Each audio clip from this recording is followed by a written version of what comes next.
Welcome to the Ketovangelist Kitchen. I'm Brian. And I'm Carrie. And this podcast is dedicated to making things simple and easy for you in the kitchen.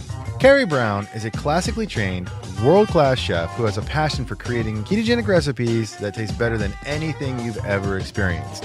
But more than that, she loves teaching people how to cook the right way. And each week on this podcast, Brian and I discuss all the ways you can create awesome keto food that is guaranteed to make you a rock star in the kitchen. If you'd like to learn more about Ketovangelist Kitchen, you can go to KetoVangelistKitchen.com and sign up for the newsletter. In exchange for your email address, you'll get brand new recipes delivered to your inbox, ready for you to whip up in the kitchen and enjoy with your friends and family. So sit back, relax, and get ready to laugh and learn. You're about to enter the Ketovangelist Kitchen.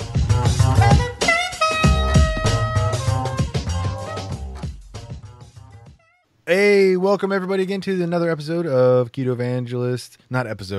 session of the Ketovangelist Kitchen. I'm Brian, and she is... Carrie Brown. So, what's going on, Carrie? How are you today? I'm awesome because I'm going on a road trip tomorrow. Uh-oh. I'm going to leave the fall that has descended on Seattle, and I'm going to head south to the California sunshine. Oh, so this is a good thing then, right? It's not like... Oh, it's an awesome thing. Okay, good. Awesome. Right. How many days are you going to be going? 10. I'm going to swan around Yosemite and the Sierra Nevada mountains and shoot stuff. I believe what Carrie Brown means is she's going to take photographs of things. Yes. Oh, okay. And preferably things that don't breathe and aren't alive. That does not mean that Carrie Brown is going to make sure that they are no longer alive before she photographs them. That means she's going to be taking landscape photos and flora photos, not fauna stuff, right? I just feel like I need to make sure the audience understands what you're saying. That's all. And feet. I like to photograph my feet when I'm on a road trip. Okay, now it's getting weird. Now it's just getting a little too weird. So, which is why I had a pedicure this morning. Pre-trip pedicure. It's a must. Oh, all right. That's good planning. That's what that is. It's good planning. Okay, right. Keto. Hey, all right. So we're doing a Ketovangelist Kitchen episode, right? So what are we talking about today? We're talking about keeping it simple and getting started because, like everything on Earth, we humans just seem to have a passion for and are very good at making the simplest things complicated, way more complicated than they need to be. And for someone who is new to keto, they could be going on the internet and typing keto and just getting the kind of the fire hose, like being bombarded by a million different bits of information, not all of which will say the same thing. For sure. And that's a common refrain from new folks is that they're so confused. And while it's easy for someone who's been in this life for a long time to scoff at that, it's important to keep in mind, we're talking about a complete and total paradigm shift, right? We're not talking about just trying to figure out how to make a new kind of jelly that doesn't involve sugar. We're talking about like changing everything that you've heard about nutrition for your entire life. So it can be daunting, right? Because you're going to be involving yourself in some stuff that before you would have never dealt with. High fat food, what? That's dangerous. Turns out, no, not so much. Right. So what is the advice that we're giving to folks when just starting out? What is the best advice that we can give to new folks? Well, I think for me, one is just get started. I think it would be very easy to be completely deluged with information and become so overwhelmed that you procrastinate, like you don't start because you don't know where and you don't know you don't know, you want to do it right, but you don't know what right is because there's all these different voices screaming at you. And so that can paralyze you into doing nothing. Right. There are some very easy, albeit they might not be the most interesting, but there are some very easy ways to just get started while you figure out how to do it. You don't have to have it all down before you get started. You can just start making some simple switches immediately while you kind of control the fire hose of information that's coming at you. And then over time you'll learn and get better at, what's the truth and what isn't and what works for you and what doesn't. Right. I mean, so essentially, the advice that I always give to people when they're just starting is simplify, right? Right. Don't, exactly right. Stop trying to make things way more complicated than they need to be. Simplify. But even then, that's kind of hard for people to figure out. Well, so how do I simplify? What does that even mean? So, what's the advice that we give them for that? Well, and I think another point is when, for people who come to this and realize that they're going to have to cook and that's something they've never done before, Right. that can make it even more like scary and oh my God, and make them procrastinate. So there's some very simple things we can do to get them in the kitchen without having to be a cordon bleu chef, and again get them going without them feeling like they have to understand the entire thing before they can do anything. Right. So again, this is not about perfection, right? This is about Right, making incremental changes in your life to take control of your health. You've got to right, think long game, long term, right? You're not. right. This isn't like one of my frustrations with, and I've written about this, but one of my frustrations with celebrities when they advocate a particular way of eating, the celebrity is doing it for a short term because they're trying to get a film role or they're trying to do this, that, or the other, but the problem is when they do that, everyone thinks that keto is temporary, and it's not. It is a lifestyle. It is a lifelong thing. So you have to keep that in mind when you're starting. This is not about getting everything right up front. You can slowly work yourself off of the bad food and slowly work yourself onto the good food if you need to. So don't think that Right. you're doing it wrong to do that, right? I think one of the common cries though is when they're right at the start, they're like, okay, I know I can't eat any of that, then what do I eat? And to then be having to search the internet for keto recipes and having to figure out all these new techniques and order stuff.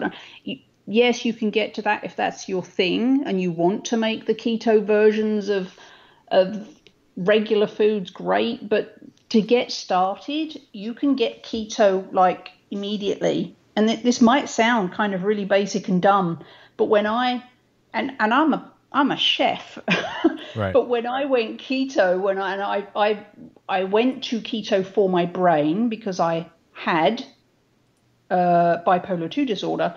So I went keto for my brain. And when I did that, I just simply started cooking, sauteing fatty meat and then sauteing non-starchy veggies in coconut oil or avocado oil or butter. Simple, right?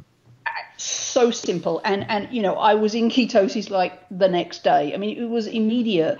And I didn't have to, and I knew that I was most of the way there without understanding anything about it. I was already most of the way there, just pan frying pork chops, fatty pork chops, or pan frying lamb, and I'm finding some non-starchy veggies, some green veggies, and either having a salad or sauteing some, riced cauliflower and some leeks or, some other green vegetables. And that was it. And that's what I did for like the first month while I was then absorbing all the information about, all the different nuances. That's what I did. And so it was incredibly easy. It took me literally 5 to 10 minutes a day to cook dinner. There was no special ingredients. There was no special equipment, no special techniques. It was easy. I came home, I slung a chop in the pan, I chopped up some non-starchy veggies, threw them in another pan. 5 minutes later, dinner. Right. And, So, and so I was already there, right? So I was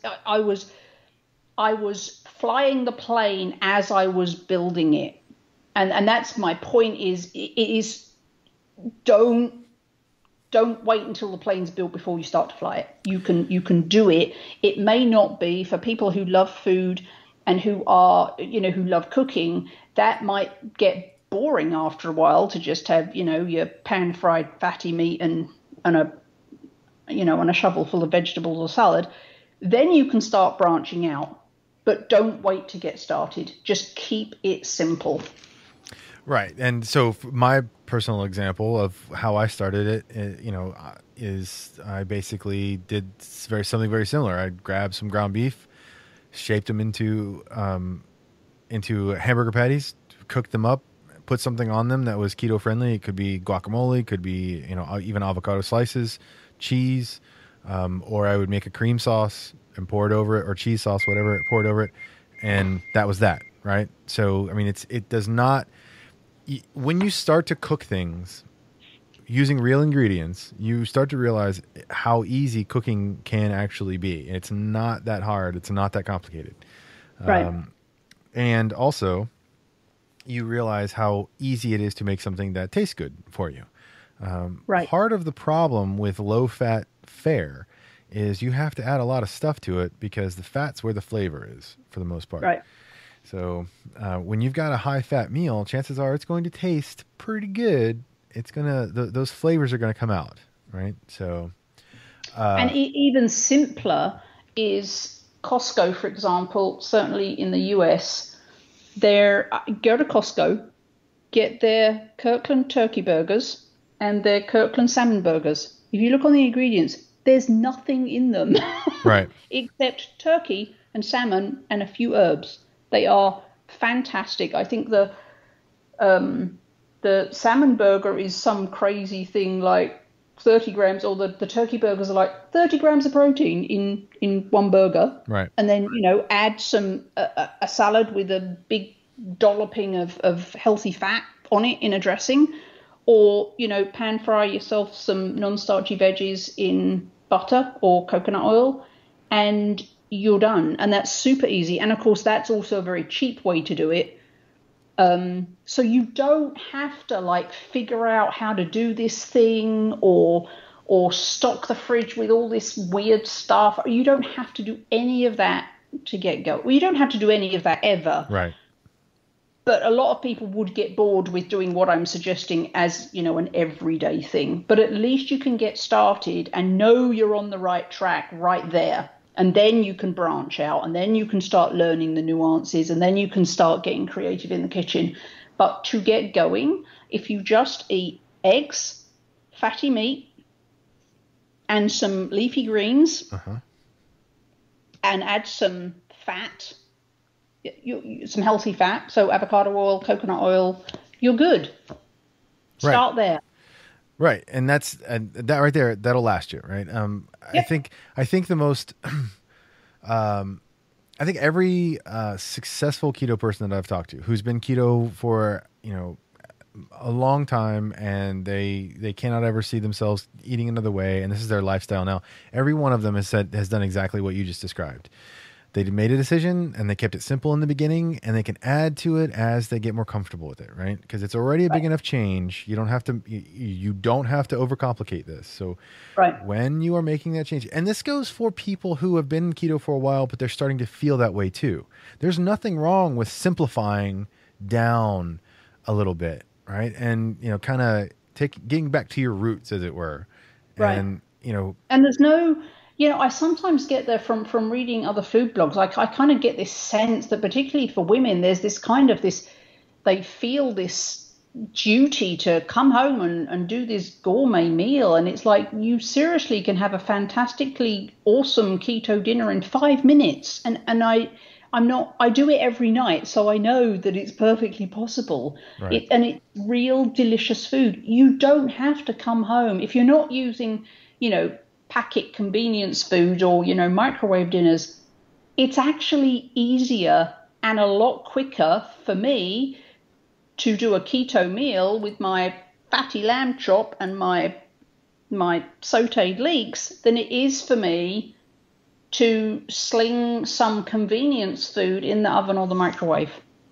Right. But I think there's a lot of women who kind of feel like they've somehow failed if they don't spend an hour in the kitchen. You totally don't have to do that. Yeah, I would not qualify myself in that camp. Not just because I'm not a woman, but also if I can get in and out of the kitchen, cook a meal that I can eat in 5 minutes, I'm all over that. I'm good with that. I think it's part of the marketing, though, of the food companies that make all this convenience food. They want us to eat it, right? Because they want us to buy it. So the message over time has become, if you don't buy this convenience food, you are going to have to spend an hour in the kitchen to get something good. And that's just not true at all. So I think we need to kind of desensitize ourselves to the reality that awesome food can be made in 5 minutes, and it's actually faster than whatever comes in a box. Right. And keep in mind also, you're probably going to eat less of the food that you make, because if you're keto, your appetite's going to drop dramatically. If you're eating something that you slap into a microwave, chances are you're going to be hungry again in about 15, 20 minutes. So, you may end up having to make yourself food anyway, because you've only got so many microwave meals in your fridge. So the fastest way, in my experience, the fastest way to get into ketosis, get over the keto flu, and get on the right track with almost like zero knowledge. You could just listen to this podcast and nothing else and be keto adapted in, next to no time. Fatty meat, eggs, non-starchy veggies, and a dash of healthy butter, avocado, coconut oil as a dressing or to cook your food. That's it. Start there. I would like to take a moment now to advocate for eggs again. They are probably the most keto food of everything. Yes, they are. They are almost the perfect example of a high-fat, moderate protein, zero carb food, and they're not only that, but you can attest to this on account of you are a chef, although I don't pronounce it cordon bleu.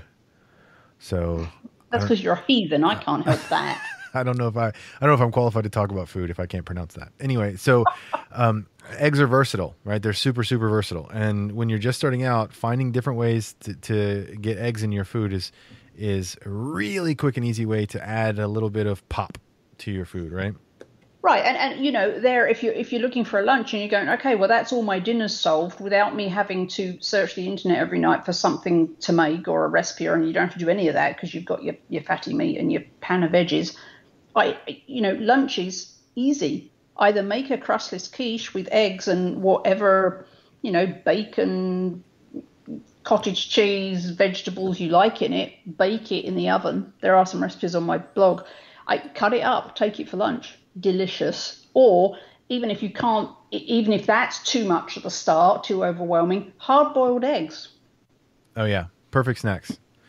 Hard-boiled eggs. Take 4 hard-boiled eggs for lunch and a pile of spinach, kale, some interesting green leafy things. Done. Doesn't need to be complicated, and eggs are just the perfect thing, and you don't have to count macros for eggs, or you just eat them. There's just nothing you have to do around the whole counting macros. No, just eat eggs. Right. That'll solve it for you.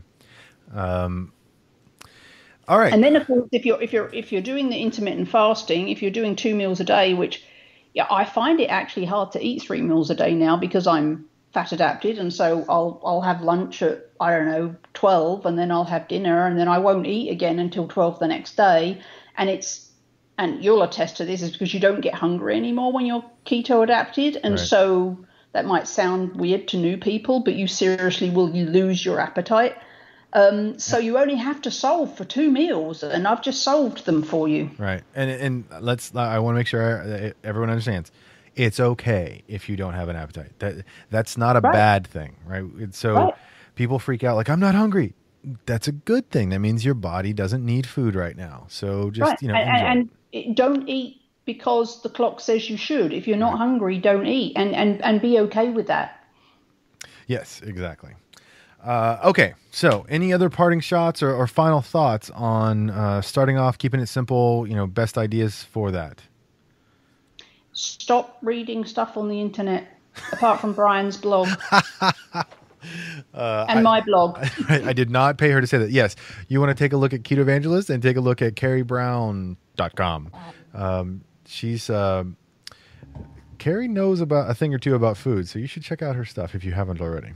And I say that you will, the chances that new people will get completely confused and discouraged and overwhelmed and just run away and not do anything is really high if you're starting to read too many different stuff. So I just keep it simple. I've solved lunch and dinner for you until you've, got used to it. And then just keep the inflow of information to a minimum. Right. Get on Brian's Facebook page. Fabulously decent, kind people on there. Not a lot of the Facebook groups are like filled with people who are just like, meow. And it kind of gets a bit scary. But Brian's group is not like that. Go there. Read Brian's blog, read mine, listen to our podcasts, and keep it simple. Keep it simple. And once your body starts understanding how it feels to be keto adapted, and you're starting to see the results, and you're starting to be comfortable with the fact that it really isn't weird, then you can start to, consider other things. Maybe look at cooking something a bit more complicated, or and how do you do that and stay keto and all that kind of stuff. But you don't have to start there. And that is going to be the subject of many future sections of this particular segment. Carrie and I are going to be talking quite a bit about how to do some of those things moving forward. So there's time, basically. Keep it simple at first. Don't worry. We'll take care of all the advanced stuff that you want to do, but keep it simple, get used to it, adjust, then we can worry about all the other stuff. All right. Yes. Then I guess that's it. That's all I got. All right. If that's all you got, then that's all we need, Missy. That's the truth of it. You laying down the knowledge or whatever. Yeah, I don't know. All right, Carrie, thank you very much. I appreciate you giving me some more time today, and I hope that you have a safe trip on your vacay. I'm going to have an awesome trip. With any luck, I'm not going to speak to another human for 10 days. Oh, wow. That's ambitious. That's ambitious. I'm just saying. That's ambitious. As a fellow introvert, you know exactly what I mean. I could very well know exactly what you mean. It's possible. It's very possible. All right. Well, in that case, go pack and we'll talk to you later. All right. Bye. Bye-bye.